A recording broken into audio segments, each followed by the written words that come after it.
Dale the Bullgryn and His Misadventures in Lupercalia, Part 2. Dale had fell from the sky out of a Thunderhawk. Either by the Emperor's influence or sheer luck, Dale had managed to survive by landing on a Tyranid. Since his unexpected ascent, a squad of Karskins have taken him into the recesses of a building debris, using it as a quick camp. Sergeant Auroras has since been talking to Dale. So, Dale, who was with you in the Thunderhawk? The sergeant took advantage of the quiet, consuming some of her rations. Dale looked at the food with big hungry eyes, too distracted by it to acknowledge the sergeant speaking to him. Auroras noticed the pronounced gaze. She looked at the other Karskins, one of them trying to look away, avoiding the hint. Private Rolf, would you mind handing Dale your ration? The avoidant Karskin craned his head. No, of course not, Sergeant. He approached Dale with dread, begrudgingly handing over his ration. Though he did not say a word, nor could anyone see his face, it was clear that the private was displeased.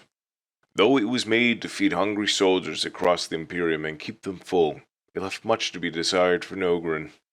Dale grasped the ration block and tossed it in his mouth, swallowing it effortlessly. Rolf sort of just stared at Dale, before returning to his post with the rest of his squad. Right, Dale, can you tell me about the unit you're with? What they looked like? Dale put a hand on his chin, as if it helped him remember. I was with my bonehead, Og.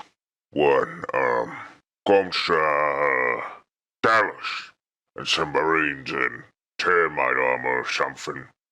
Was painted yellow. The chatter between the squads quieted down. They seemed a bit more interested in Dale after his story. There's no way that no brain was with a bunch of Terminator lamenters. Silence! Ogren are fiercely loyal and incredibly truthful. Perhaps you could learn a page or something from them, Private Rolf. The Karskin simply shook his head. While we'll look for his commanding officer later, we have more pressing matters to attend to. Dale didn't seem too interested in what the junior Karskins had to say. His head was fairly spent trying to recall all those details. Dale, I have an offer for you. Sergeant Auroras stood up, placing a foot on the crate she sat upon. Her face was now more level with Dale's. Since it's clear you're not going to be with your squad, you can help us. But Dale must protect Figian capital. Dale, it's unlikely we can get you to the inner capital. We have a special mission here, and I'd like you to join us. Some of the Karskins looked between each other, sounds of mumbles running between them. Now, Dale, if you join us, you can go back with your friends when we're done, okay? Dale thought about it for a moment, and grew ecstatic. He shifted his weight and stood up, smiling like the ogre he was. Dale, do what you say. Good. The sergeant smiled.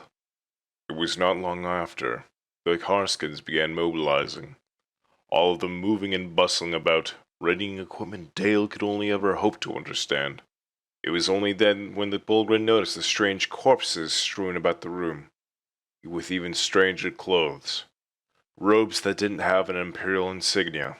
Even an ogre like Dale knew it was strange to wear clothes that didn't represent the Emperor or his team.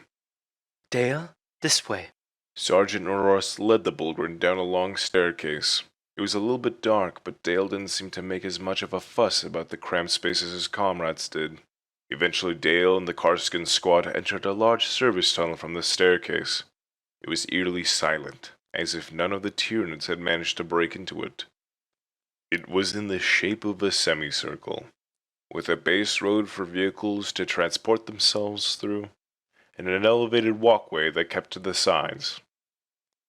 The tunnel was dark and damp, only illuminated by the occasional lights and vast network arrays with buttons strewn about glowing.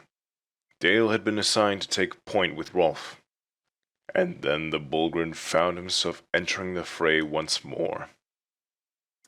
I just want to say thank you to everybody that's been watching Dale the Bullgryn so far. I received a lot of support on my last episode, and I was really hyped to hear that you guys wanted to continue it.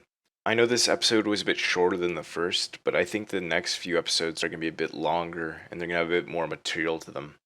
I just really wanted to set the setting with this episode, and allow people to get into it. Thanks for listening.